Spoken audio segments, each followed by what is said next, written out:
셀리악병의 유형 및 특징. 셀리악병이 항상 같은 방식으로 나타나지는 않는다는 점을 아는 것이 중요하다.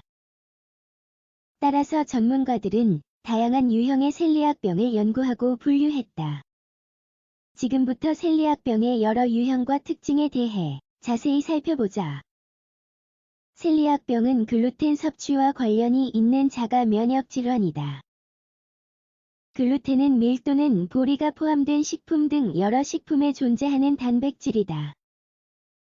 미국에서 전문가들은 이 질환이 인구의 약 1% 또는 미국 내에서만 약 300만 명에게 영향을 미치는 것으로 추정한다. 문제는 대부분 증상이 나타나지 않을 수 있어 진단하는 것이 더 복잡해지며 오래 걸린다는 데 있다. 따라서 이 글에서는 셀리악병에 대해 알아야 할 모든 점과 주된 유형을 설명한다. 셀리악병이란? 앞서 언급했듯이 셀리악병은 글루텐에 반응을 보이는 자가 면역 질환이다. 셀리악병 환자가 이러한 단백질을 섭취하면 소장에서 면역계 반응을 일으킨다는 것을 의미한다. 이러한 방식으로 글루텐은 장 점막을 손상한다. 글루텐은 다양한 곡물에 존재하는 단백질이다. 예를 들면 밀, 호밀, 보리 때로는 귀리에도 있다. 이러한 식품은 빵, 파스타, 쿠키 등의 재료로 대개 서양 식단에서 매우 흔히 발견할 수 있다. 시간이 지나면서 장 점막의 손상은 소화 중 영양분 흡수에 영향을 미친다. 바로 이러한 점이 많은 사례에서 체중 감소, 빈혈 또는 아동의 성장 변화가 발생하는 이유를 설명한다.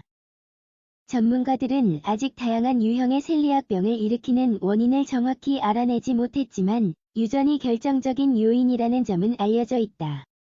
마찬가지로 종종 다른 유형의 자가 면역 질환과도 관련이 있다. 학술지의 연구에 따르면 셀리악병과 제1형 당뇨병의 관련성이 있을 수 있다. 셀리악병의 유형. 셀리악병에는 증상과 소화계를 검진하는 특정한 보완 검사의 증거에 따른 다양한 임상 형태가 있다. 이로 인해 셀리악병의 유형이 나타난다.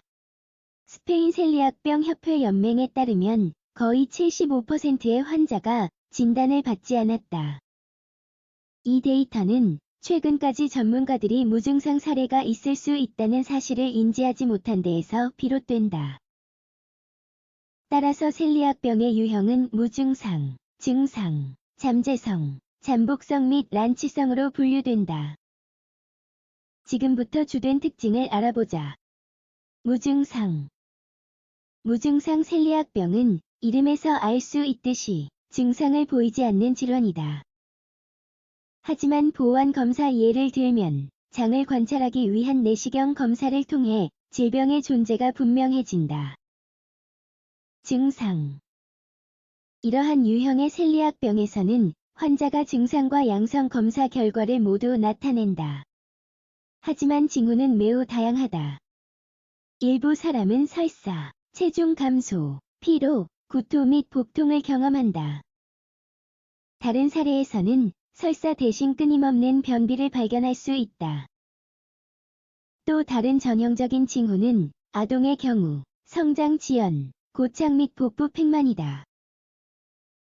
간접적인 방식으로는 빈혈과 끊임없는 과민성을 발견할 수 있다. 잠재성 셀리악병. 이러한 유형은 증상을 나타내지 않는 사례를 의미한다. 하지만 셀리악병이 생길 가능성이 크다. 이는 HLA-DQ2, DQ8 유전자의 측정과 같은 유전자 검사로 인해 알 수 있다. 하지만 의사가 이러한 환자의 소장 조직 생체 검사를 수행하면 셀리악병의 증거를 찾지 못한다. 학술지에 게재된 논문에 따르면 지금 당장 엄격한 글루텐 프리 식단을 따를 필요는 없지만 환자를 주의 깊게 지켜보는 것이 중요하다. 잠복성 셀리악병. 잠복성 셀리악병에서는 이미 진단을 받았지만 나중에 증상과 장 질환이 사라지게 된다. 예를 들어 어릴 때 진단을 받고 글루텐이 전혀 없는 식단을 따른 후에는 이러한 단백질을 다시 포함하더라도 셀리악병이 재발하지 않는다. 난치성 셀리악병. 난치성 셀리악병은 글루텐 프리 식단을 따른 후에도 질병의 증상이나 징후가 계속해서 발생하는 사례를 의미한다. 이를 확인하려면 환자가 6개월 이상 단백질과 접촉을 하지 않아야 한다. 셀리악병은 여러 유형이 있다. 이 주제에 대해 알아야 할 가장 중요한 점은 다양한 유형의 셀리악병이 있다는 것이다. 무엇보다도 증상을 나타내지 않는 사람에게 장병변이 있을 수 있다는 점을 잊지 않는 것이 필수적이다.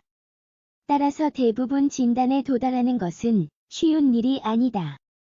셀리악병 유무를 늦지 않게 확인하는 것이 필수적이다.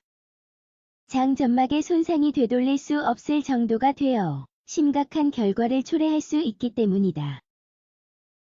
예를 들면 아동의 영양실조 또는 성장 지연이 발생할 수 있다. 따라서 글루텐 섭취 시 위장 증상이 의심된다면 항상 의사와 상담을 하는 것이 필수적이다. 보완 검사를 비교적 쉽게 받을 수 있다.